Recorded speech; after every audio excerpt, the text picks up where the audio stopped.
अस्सलाम वालेकुम नाज़रीन, आप देख रहे हैं प्रोग्राम पाकिस्तान फ्रंट और मैं हूं अली डार। बजट के हवाले से बेयकीनी के बादल छटने लगे हैं, मुलाकातें काम कर गई हैं। कौमी इक़्तिसादी काउंसिल का इजलास हो गया। 11 जून को कौमी इक़्तिसादी सर्वे, 12 जून को बजट पेश होगा। वज़ीर आज़म शहबाज शरीफ की ज़ेर सदारत कौमी इक़्तिसादी काउंसिल के इजलास में अहम अहदाफ की मंजूरी दे दी गई है। वफाक और सूबों के दरमियान तरक्याती मनसूबों से मुताल्लिक अहम अमूर पर इत्तफाक राय हो चुका है। कौमी तरक्याती प्रोग्राम के तहत इंफ्रास्ट्रक्चर, तवानाई और समाजी शोबों को तरजीह देने का फैसला किया गया है। अवामी फलाह बहबूद के मनसूबों को कौमी तरक्याती प्रोग्राम का मरकजी हिस्सा बनाया जाएगा। तालीम, सेहत, पीने के साफ पानी और मवासलाती शोबों के मनसूबों को तरजीह बुनियादों पर मुकम्मल करने के अज़म का भी इजहार किया गया है। कौमी इक़्तिसादी काउंसिल ने पायदार मौशी तरक्की के लिए मुश्तरका हिकमत अमली इख्तियार करने पर भी इत्तफाक किया है।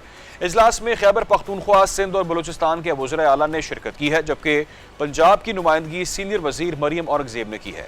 बड़ी खबर यह है कि NFC अवार्ड के फार्मूले में कोई तब्दीली नहीं होगी, लेकिन वफाक और सूबे तरक्याती बजट से कुर्बानी देने पर तैयार हो गए हैं। वफाक का तरक्याती बजट 1126 अरब रुपए से कम करके 1000 अरब रुपए मुकर्रर करने की तजवीज़ सामने आई है। वजारत दिफा और वजारत दाखिला के अलावा तमाम नए तरक्याती मनसूबों पर पाबंदी आयद करने का भी फैसला किया गया है। सूबाई तरक्याती बजट का मुजवजा हजम से कम करके 2250 अरब रखने का फैसला हुआ है। सिंध और पंजाब ने अपने अपने तरक्याती बजट में कमी पर रजामंदी भी जाहिर की है। ज़राए बताते हैं कि पंजाब के तरक्याती बजट में 700 अरब रुपए और सिंध के तरक्याती बजट में 200 अरब रुपए की कमी होगी, लेकिन खैबर पख्तूनख्वा के तरक्याती बजट में कोई कटौती नहीं होगी। खैबर पख्तूनख्वा का तरक्याती बजट 305 अरब रुपए मुख्तस करने का फैसला हुआ है। सूबों के जारी और नए मनसूबों के लिए वसाइल की मुनसिफाना तकसीम पर भी इत्तफाक हुआ है। तरक्याती अहदाफ के हसूल के लिए वफाकी और सूबाई इदारों में करीबी राब्ते भी नागुज़ीर करार दिए गए हैं। इजलास से खिताब में वज़ीर आज़म शहबाज शरीफ ने कहा कि वफाक और सूबे मिलकर काम किए बगैर आलमी बहरान का मुकाबला नहीं कर सकते। महदूद वसाइल के बावजूद तरक्याती अमल का तसलसल बरकरार रखा जाएगा। सूबों के साथ मजीद वसाइल पैदा करने के हवाले से भी मुशावरत हुई है। दिफा के लिए वसाइल की फराहमी हमारी तरजीह है। दहशत गर्दी के चैलेंज से निपटने के लिए वसाइल दरकार होंगे। पूरी कौम, खसूसन खैबर पख्तूनख्वा बलूचिस्तान के अवाम दहशत गर्दी के खिलाफ कुर्बानियां दे रहे हैं। इजलास के बाद मीडिया से गुफ्तगू में वज़ीर आला खैबर पख्तूनख्वा सुहेल आफरीदी ने कहा है कि कबायली अजला के हवाले से अहम पेशरफ्त हुई है। वज़ीर आज़म छह माह में NFC के हवाले से यकीन दहानी करवा रहे हैं। दूसरी जानिब नायब वज़ीर आज़म इसहाक डार की जादूगरी काम कर गई है। इसहाक डार की ज़ेर सदारत तकनीकी कमेटी के पीपल्स पार्टी से कामयाब मुज़ाकरात के बाद बजट से कबल अहम मालियाती मफाहमत भी तय पाई है, जिसके नतीजे में पीपल्स पार्टी और नून लीग के दरमियान NFC और BISP को छेड़े बगैर मालियाती मुआहदे पर इत्तफाक हो गया है। हुकूमत ने पीपल्स पार्टी को वफाक के लिए इजाफी फंड्स का इंतजाम करने और पीपल्स पार्टी ने NFC अवार्ड के फार्मूले को तब्दील न करने पर मना लिया है। ज़राए बताते हैं वफाकी अखराजात पूरे करने के लिए सूबे वफाक को 1300 से 1500 अरब रुपए अदा भी करेंगे। चारों सूबे इजाफी टैक्सेस और ड्यूटीज से ये रकम वफाक को फराहम करेंगे। ज़राए का कहना है कि नून लीग और पीपल्स पार्टी की अरेंजमेंट के तहत सिंध हुकूमत वफाक को 400 अरब रुपए से जायद रकम देगी। तहम यह रकम सिंध बजट और NFC अवार्ड में शामिल नहीं होगी। ज़रा ये भी बताते हैं कि सिंध वफाक को अदा करने वाली रकम अपने वसाइल से पैदा करेगा। खैबर पख्तूनख्वा से 180 अरब रुपए और बलूचिस्तान के 85 अरब रुपए से जायद वफाक को दिए जा सकते हैं। बदले में वफाकी हुकूमत PSDP से कटौती नहीं करेगी। वफाकी रवां माली साल के टैक्स हदफ पर आइंदा माली साल सूबों को महासिल देगा। आइंदा माली साल के लिए टैक्स हदफ में 2259 अरब रुपए का इजाफा होगा, जबकि ये रकम वफाक आइंदा चंद बरसों में सूबों को वापस भी करेगा। वफाकी हुकूमत ने बजट आशूरा मुहर्रम से कबल मंजूर करवाने का हदफ बना लिया है। स्पीकर कौमी असम्बली सरदार अयाज सादी की ज़ेर सदारत पार्लिमानी रहनुमाओं का इजलास हुआ, जिसमें बजट इजलास 12 जून से मंजूरी तक बिला तातुल चलाने का फैसला भी किया गया है। ज़राए के मुताबिक वफाकी हुकूमत आशूरा मुहर्रम से कबल बजट की मंजूरी लेने की कोशिश भी करेगी। 23 या 24 जून तक बजट मंजूर करवाने का हदफ भी मुकर्रर किया गया है। बजट इजलास के दौरान हफ्ते और इतवार की छुट्टी भी नहीं की जाएगी, बल्कि इजलास बिला तातुल जारी रहेगा। ज़रा ये बता रहे हैं कि अगर आशूरा से कबल बजट मंजूर ना हो सका तो आशूरा के सिवा कोई छुट्टी नहीं होगी। ज़िमनी ग्रांट्स आशूरे की छुट्टियों के बाद मंजूर करवाई जाएंगी। और इसी पर बात करने के लिए जो हमारे साथ हमारे पैनलिस्ट हैं, president Lahore chamber of commerce Waheem Sehgal साहब ने हमें ज्वाइन किया है, जबकि इकोनॉमिक एक्सपर्ट हैं डॉक्टर खुरम शहजाद साहब, वो भी हमें ज्वाइन कर चुके हैं। और इसके साथ साथ फॉर्मर प्रेसिडेंट LCCI हैं सुहेल लाशारी साहब, आपके वक्त का भी बहुत शुक्रिया। आगाज़ फ़हीम सहगल साहब मैं आपसे करूँगा और बड़े अहम सवाल से मैं आगाज़ करना चाहूँगा। आइंदा माली साल का जो बजट है 12 जून को वो पेश किया जाएगा, ये कहा जा रहा है। बिजनेस कम्युनिटी मुतालबा कर रही है कि टैक्सेस को कम किया जाए, सस्ती बिजली और गैस फराहम कीजिए ताकि जो एक्सपोर्ट है उसको बढ़ाया जा सके। क्या आपको लगता है कि हुकूमत इस बजट में कोई हकीकी रिलीफ दे पाएगी, दे सकती है? बिस्मिल्लाहिर्रहमानिर्रहीम। देखें जी, सबसे पहली बात यह है कि जो टू बी वेरी ऑप्टिमिस्टिक, इस वक्त we are in IMF programme, और चूँकि हुकूमत मुस्लिम फोरम्स पे जब बात होती है, बल्कि हम जो प्री बजट हमारी जितनी भी मीटिंग्स हुई हैं गवर्नमेंट से, और हम जब भी मिनिस्ट्री ऑफ कॉमर्स में गए तो अक्सर औकात यही महसूस किया कि ज़्यादातर हमारे मिनिस्टर्स जो थे IMF के साथ मुज़ाकरात में मौजूद थे, और ये अब से चंद दिन पहले ही शायद वो वफ़द जो है वो गया है वापस। तो मैं ये समझता हूँ कि गो कि ये IMF के प्रोग्राम में हमारी हुकूमत है, कुछ मुश्किलात डेफिनेटली होंगी, लेकिन इवन देन कि स्टेट जो है ना, मैं समझता हूँ स्टेट के पास अगर विल हो ना, तो स्टेट के पास रिसोर्सेज भी होते हैं और पावर भी होती है। तो इस वक्त this is the best time. आप अपनी मईशत को अपने पाँव पे अगर हमने खड़ा करना है, देखें जी, हम हर वक्त IMF की जो बात करते हैं, किसी न किसी तौर पे तो हमने IMF की बैसाखियों से अपनी मईशत को जो है, पाकिस्तान की मईशत को निजात दिलानी है। तो मैं समझता हूँ कि हमें रिफॉर्म्स करनी है अपनी इकोनॉमी में और इस बजट में, और हमें जो बिज़नेस कम्युनिटी का जो है ना प्रपोज्ड बजट देना है, हमें IMF का इम्पोज्ड बजट नहीं देना। क्योंकि मैं भी समझता हूँ कि कोई पॉलिसीज़ अगर बनाई जाती हैं वो अपने लोकल कल्चर को, लोकल डिमांड को और लोकल जो आपका इन्वायरमेंट है उसको देख के बनाई जाती हैं। अब जाहिर है ये जो दूसरे गैर मुल्की इदारे हैं ये तो नहीं चाहेंगे हमारे मुल्क में उस तरह की स्टेबिलिटी आए, और कर्ज पे कर्ज हम वो तो चाहेंगे हम मकरूज रहें, और इतना बड़ा जो एक डेट है, फॉरेन डेट की सूरत में हमारे सर पे, एक तो लोकल डेट्स हैं, फिर उसके बाद फॉरेन डेट्स हैं, इनसे समहाउ निजात करने के लिए ना, निजात हासिल करने के लिए मैं समझता हूँ कि हम अपने जो लोकल रिसोर्सेज हैं जो अल्लाह ताला ने मुख्तलिफ शक्लों में हमें अता कर रखे हैं, उस पर इन्हिसार करना चाहिए। और यही हमारी बजट प्रपोज़ल का जो मेन जो थी प्रपोज़ल में जो मेन उसके पॉइंट्स थे, वो यही इन्हीं पॉइंट्स को मद्देनज़र रखते हुए दिया गया है कि हम अपनी एग्रीकल्चर सेक्टर को सेट करें, हम अपनी लोकल इंडस्ट्री को जिसकी बुनियाद SMEs से इस्तवार करें, उसकी उस बुनियाद पे उसको खड़ा करें, SMEs को उनमें उनको इंसेंटिव्स दें, उनके लिए कर्जे दें। ये जो हम हर साल BISP प्रोग्राम में 700 अरब, लास्ट ईयर भी 700 अरब से ज़ायद की जो रकम मुख्तस की गई थी, उसकी जगह हमें SME सेक्टर को उनको छोटे छोटे लोन्स दें, उनके लिए इंडस्ट्रियल जोन बनाएं, ये चीज़ें उधर खर्च करें और अपनी जो टैक्सेशन में रिफॉर्म्स करें। आपका जो बेस्ट पोटेंशियल है in source of human resource, young human resources, उनको यूटिलाइज करके अपनी मईशत को अपने पाँव पे खड़ा करें।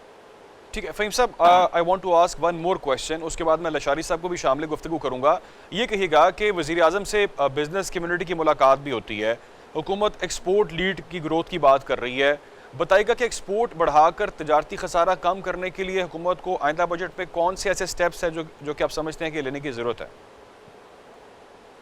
देखिए जी, एक्सपोर्ट लेड ग्रोथ के लिए जो हमने सारा हमारा जो प्रपोजल का जो मेन इंग्रेडिएंट था वो एक्सपोर्ट। देखें, जो हमारी किसी भी मुल्क की एक्सपोर्ट होती हैं वो उसकी इनकम्स होती हैं, और किसी भी मुल्क के जो एक्सपेंस हैं वो उनके एक्सपेंस उनकी इंपोर्ट होती हैं।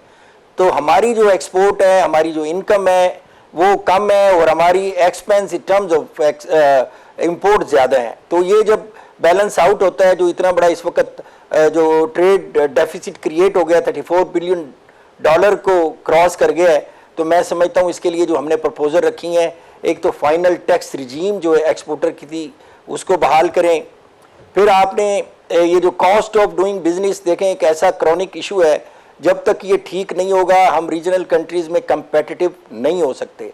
तो इस हवाले से हमारा जो पावर टैरिफ है, हमारे बिजली और गैस की जो प्राइसेस हैं, हमें उन्हें फौरी तौर पे कम करना है, और हमें जो ईज़ ऑफ डूइंग बिजनेस के पैरामीटर हैं उनको ठीक करना है। रिफंड्स जो हैं एक्सपोर्टर के, उनको फौरी तौर पे आप उनको रिटर्न करें। अगर आप रिटर्न नहीं करा रहे हैं तो उनको जो उनकी टैक्स लाइबिलिटी की सूरत में उसको कहीं एडजस्ट कर लें, सेल टैक्स में या इवन देन, ताकि उनका जो कैश फ्लो का हमारे एक्सपोर्टर का जो इशू है वो तो रिजॉल्व हो। तो मैं समझता हूँ कि ये वो चीज़ें हैं जो हम डिमांड कर रहे हैं as an level playing field. इसमें कोई ऐसी चीज़ नहीं है जो इंसेंटिव हो।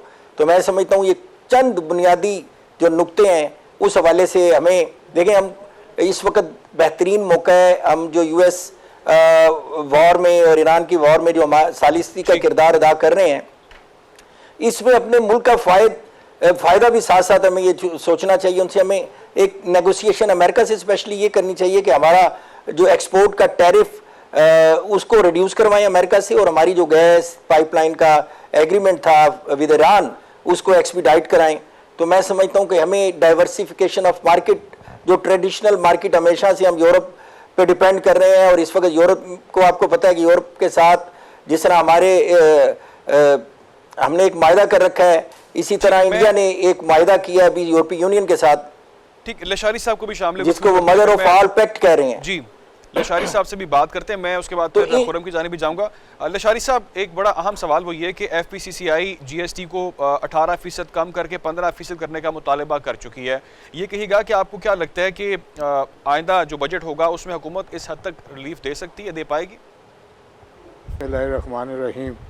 देखिए, ये जो आप सवाल जीएसटी का 18% से कर किया का आपने किया है, देखिए इससे फिर वही बात जो फ़हीम साहब ने की है कि आईएमएफ के प्रोग्राम के तहत में भी आपके पास इतनी गुंजाइश ना हो कि आप जीएसटी को रिड्यूस कर सकें। अलबत्ता आप तो अभी जो इलेक्ट्रिक व्हीकल्स हैं उन पे भी जीएसटी लगाने की कोशिश कर रहे हैं और सोच रहे हैं कि उस पर भी जीएसटी लगाया जाए।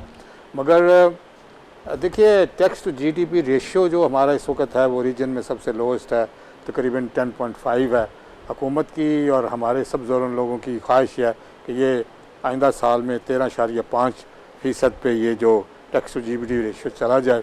ऑल्दो आइडियली तो ये तकरीबन अगर 19 के करीब हो तो बेहतर है। मगर बात फिर वही है कि आपने टैक्स कहाँ से लेना है और सेविंग कहाँ से करनी है।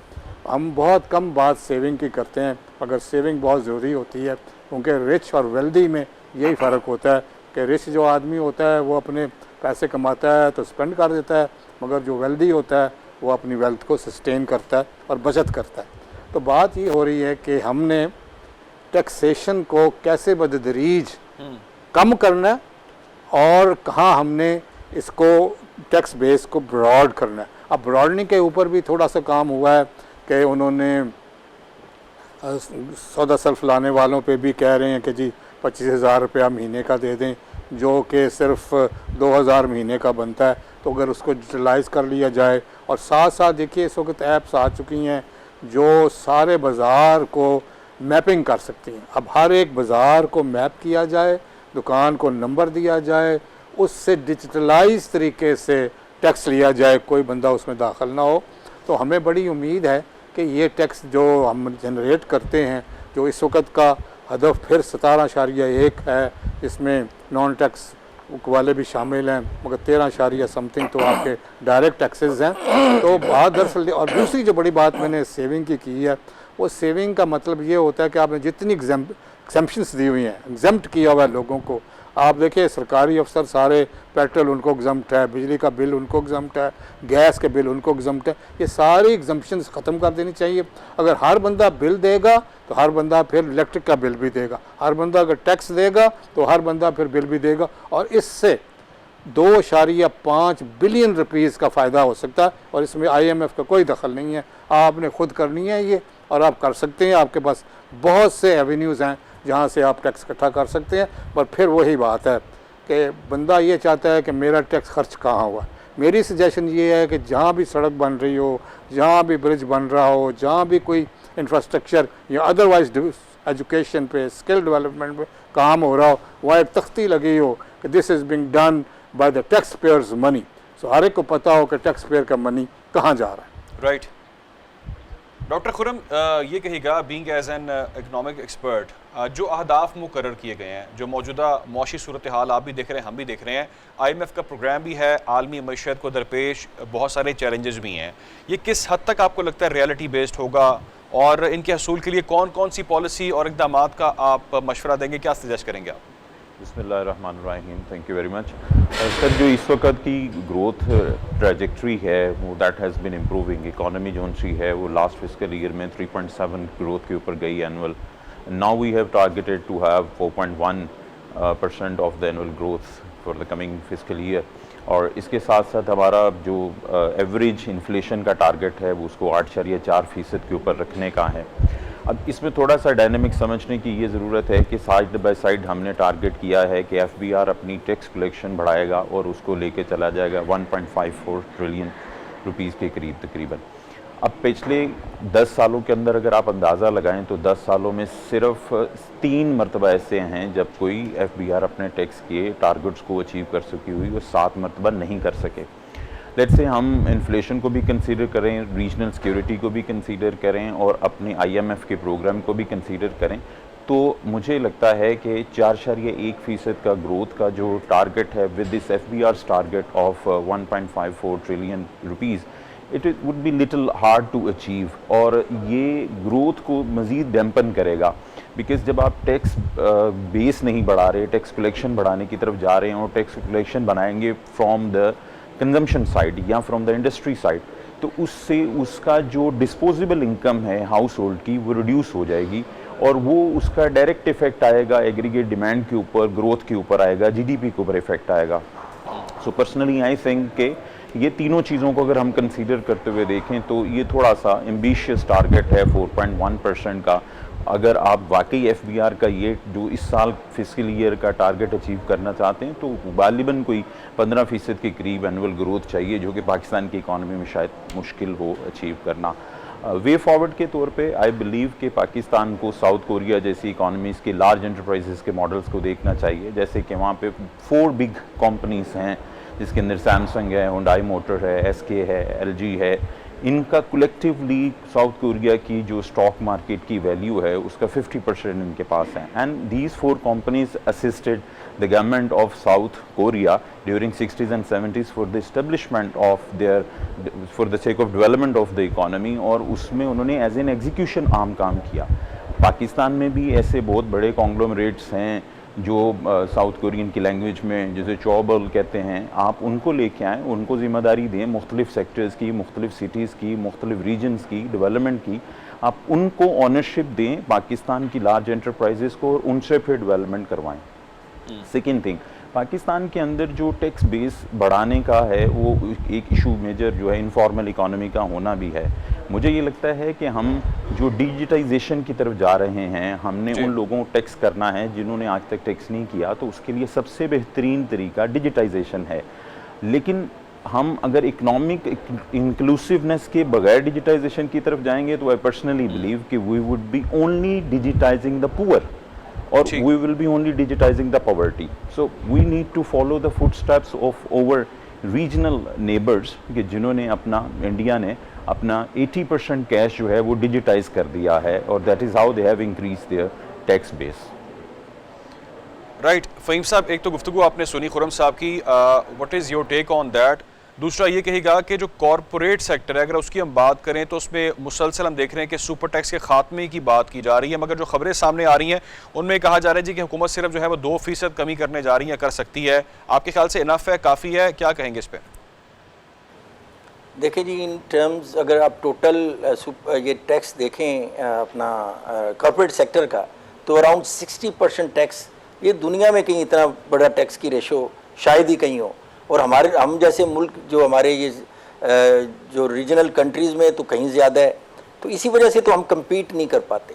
तो हमें ज़ाहिर है, देखिए टैक्स रेशो अगर आप जितनी कम करेंगे आपकी टैक्स बेस, अब यहाँ पे बात हो रही है टैक्स बेस बढ़ाने की, तो उसी वक्त बढ़ेगा जब एक तो टैक्स नेट जितना देखें प्राइस जिस प्रोडक्ट की कम होती है ना उसके कस्टमर ज़्यादा होते हैं, वो उसकी सेल ज़्यादा हो जाती है, तो आप इसकी प्राइस यानी इसका जो रेशो है कम करते जाएं, आप इसमें अपने यानी नए टैक्स फाइलर को इंडक्ट करते जाएं, तो रेशो कम करें।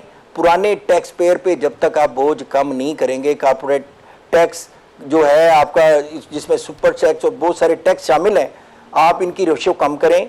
और देखें आप भी यहाँ बात हुई कि हमारे यहाँ tax to GDP 10 point something है, उन टैक्स जो पेयर है उनमें भी जो 39% जो है ना वो नील की रिटर्न फाइल करते हैं।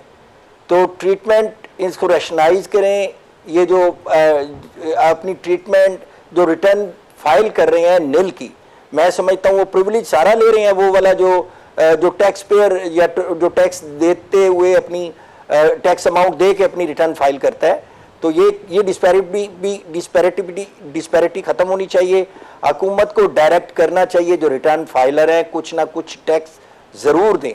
तो आप जब तक टैक्स बेस इसी तरह बढ़ेगी, आप लोगों को फैसिलिटेट करें, हरासमेंट का जो पहलू है ना इस टैक्स कलेक्शन में ख़त्म करें। तो टैक्स कलेक्शन थ्रू फैसिलिटेशन वाला जो एक प्रोसीजर है उसको अडॉप्ट करते हुए हुकूमत अपना टैक्स नेट भी बढ़ा सकती है और टैक्स के जो उसको बेस को बढ़ाने के लिए आप लोगों को, यानी एक जो हुकूमत ने ये जो स्कीम अभी मुतारिफ कराई है, मैं समझता हूँ कि ये इट्स नीड ऑफ और मैं समझता हूँ कि ये जो गुज़श्ता 30-35 साल से बहुत सारी हमने देखा स्कीम हुकूमतों ने मुतारिफ कराई लेकिन कामयाब नहीं हो सकी।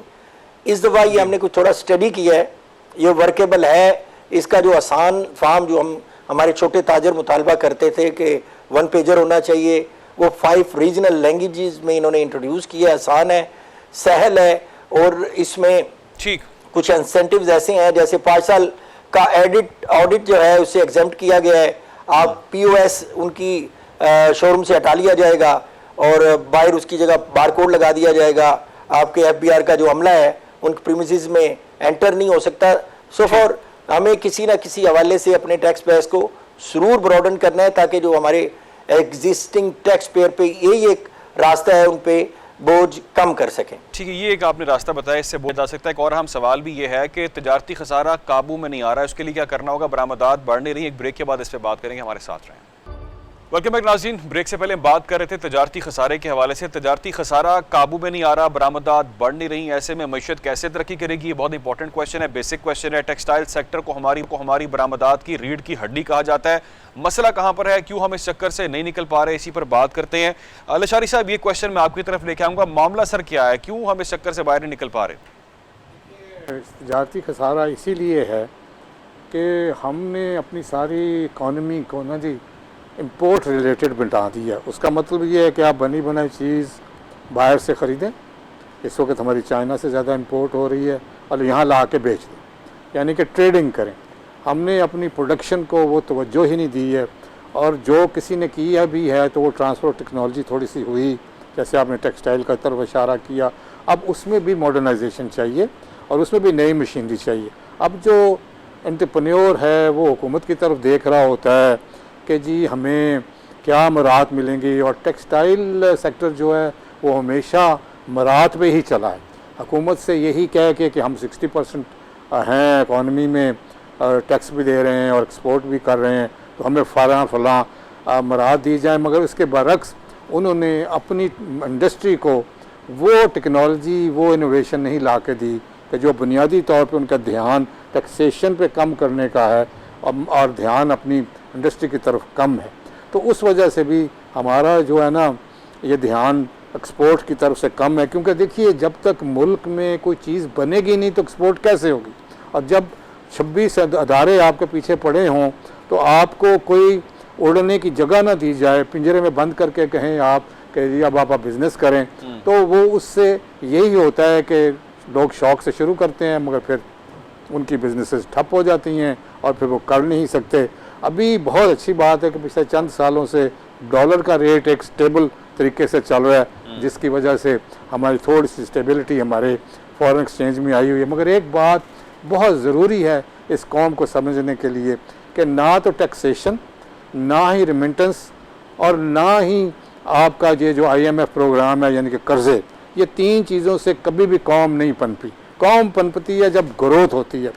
डॉक्टर खुर्रम साहब, ये मैं चाहूँगा इस पर एक तो जो सर ने कहा उस पर भी आपका क्या स्टांस है वो भी दीजिएगा, और एक और इम्पॉर्टेंट चीज़ है वो ये है कि रवा माली साल BISP का बजट 1400 अरब रुपए से ज़्यादा है, जबकि अगले बजट में उसका हुजम 2000 अरब रुपए होने का इम्कान ज़ाहिर किया जा रहा है। विफाक बेनज़ीर इनकम सपोर्ट प्रोग्राम सूबों के हवाले करने की बात करता है, लेकिन पीपल्स पार्टी उस पर नहीं मानती, मुखालिफत करती है। राना सनाउल्लाह साहब उसे बेकारी बनाने का प्रोग्राम करार देते हैं। दीगर नाकदीन भी BISP के मॉडल में तब्दीली की बातें करते हैं। आपके ख्याल में इस प्रोग्राम को कौन सी बुनियादी तब्दीलियाँ करने की ज़रूरत है जिससे गरीब आवाम की मौशी हालत को हम बदल सकते हैं, बेहतर कर सकते हैं? जी, बेनज़ीर इनकम सपोर्ट प्रोग्राम को अगर हम कंसीडर करें और साथ अपनी जो इकोनॉमिक क्राइसिस और डेवलपमेंट और ग्रोथ के प्रॉस्पेक्ट्स को भी देखें, तो हमें ये समझने की ज़रूरत है कि बेनज़ीर इनकम सपोर्ट प्रोग्राम जो है वो अकेला सोशल प्रोटेक्शन नेट के लिए काफ़ी नहीं है।